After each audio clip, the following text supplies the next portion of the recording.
In July of 1974, the United States Treasury Secretary, William Simon, boarded a plane for Saudi Arabia.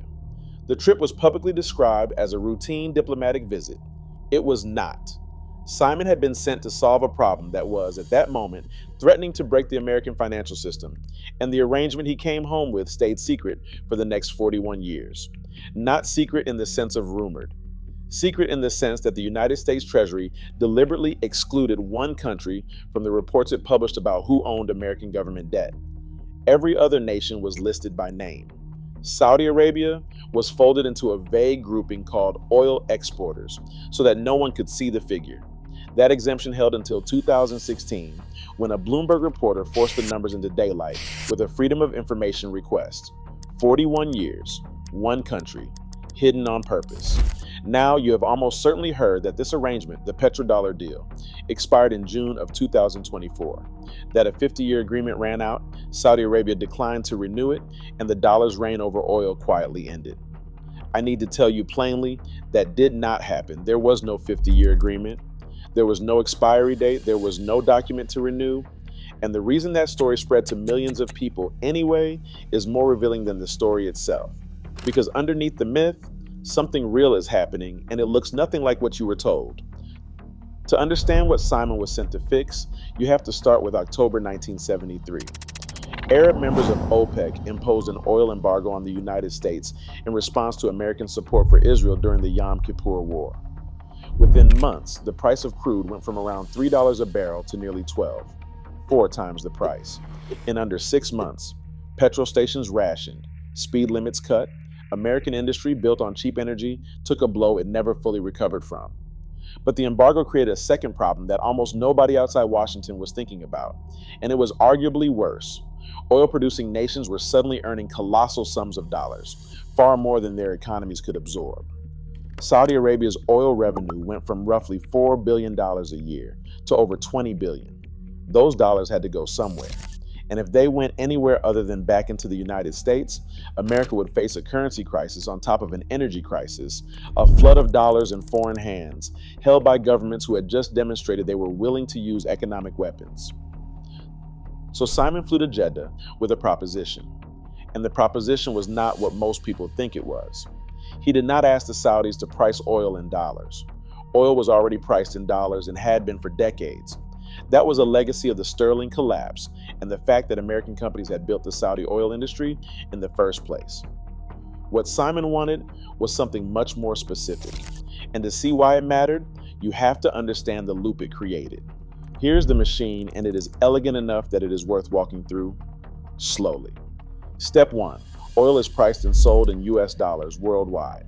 Step 2, that means every country on earth that imports oil, Japan, Germany, Brazil, India, must first acquire dollars before it can buy energy. Not because anyone forces them to, because that is the unit the invoice is written in. Step 3, to acquire dollars, those nations must sell goods to America, or sell assets to America, or borrow dollars. Global demand for dollars becomes permanent and structural, tied to the most essential commodity there is. Step 4, the oil producers now hold enormous dollar surpluses. And this is the step Simon was sent to secure. Rather than converting those dollars into gold or into other currencies or spending them elsewhere, Saudi Arabia would use them to buy United States Treasury bonds.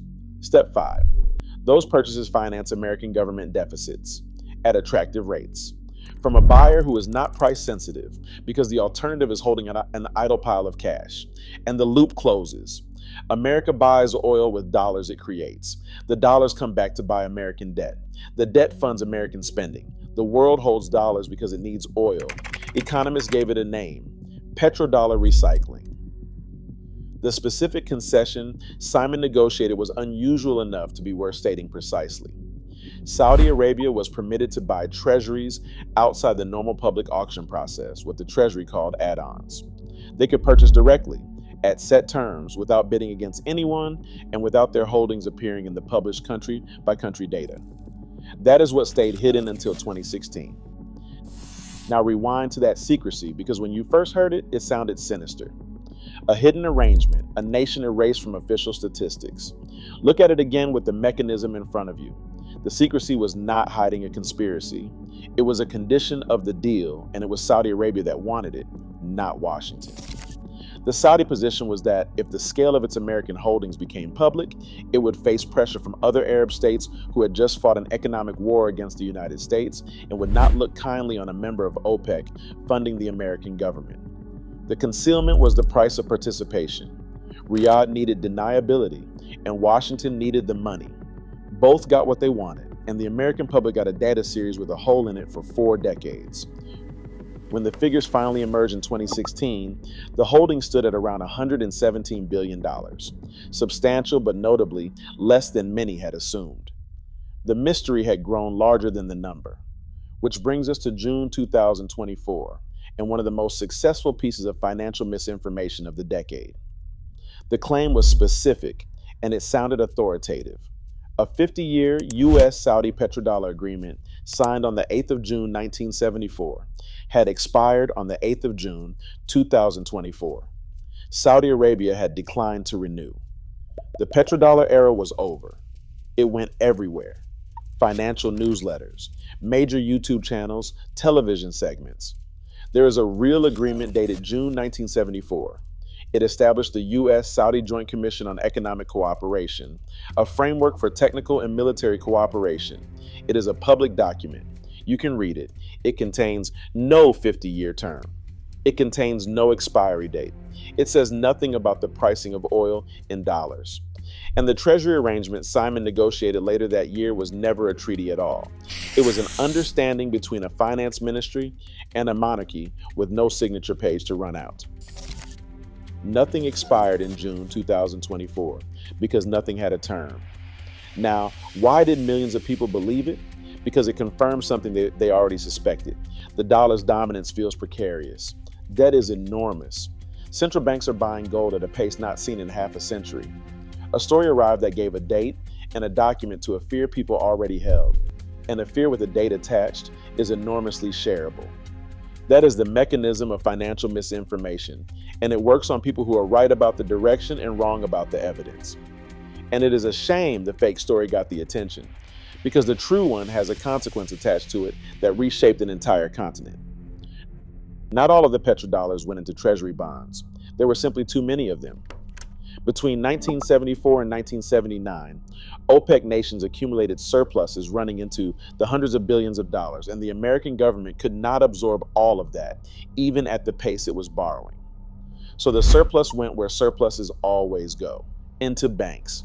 Specifically, into the London-based Eurodollar market, where dollars held outside the United States could be deposited and lent without falling under American banking regulation. Western commercial banks suddenly found themselves holding the largest pool of deposits in their history, and deposits are a liability. A bank does not profit from holding your money. It profits from lending it. So they went looking for borrowers at scale, urgently, and they found them in the developing world: Mexico, Brazil, Argentina, Chile, countries with growing economies, ambitious infrastructure programs, and very little access to international capital before this moment. Through the late 1970s, syndicated bank lending to Latin America grew explosively. Mexico's external debt went from a few $billion to over $80 billion. Brazil's climbed past 90.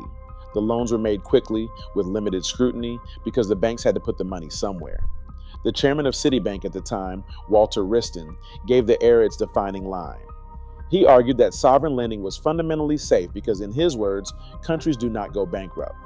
And there was one detail in those contracts that almost nobody focused on at the time.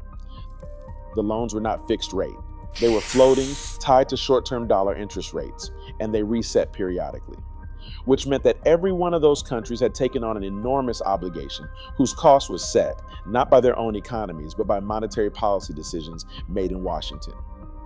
In 1979, Paul Volcker took over the Federal Reserve with a mandate to break American inflation, which was then running in double digits. His method was brutally simple. He raised interest rates until it stopped. By 1981, the federal funds rate had gone above 19%. Now trace what that did through the loop. Every floating rate dollar loan on earth repriced upward. Latin American governments that had borrowed at single-digit rates were suddenly servicing debts at close to 20.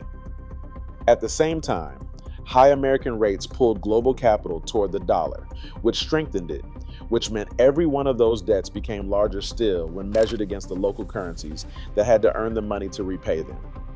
Two forces, both flowing from the same decision, both hitting the same borrowers.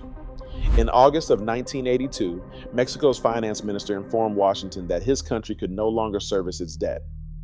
What followed became known as the Latin American debt crisis, and the decade that followed it is still referred to across the region as the lost decade. Growth stalled, living standards fell, austerity programs were imposed as a condition of restructuring, and every strand of it traces back to the recycling machine. Oil money entered Western banks, the banks needed borrowers, the borrowers took floating rate dollar debt, and the price of that debt was then set by an American policy decision they had no part in. That is the petrodollar system's real legacy, not a contract with an expiry date.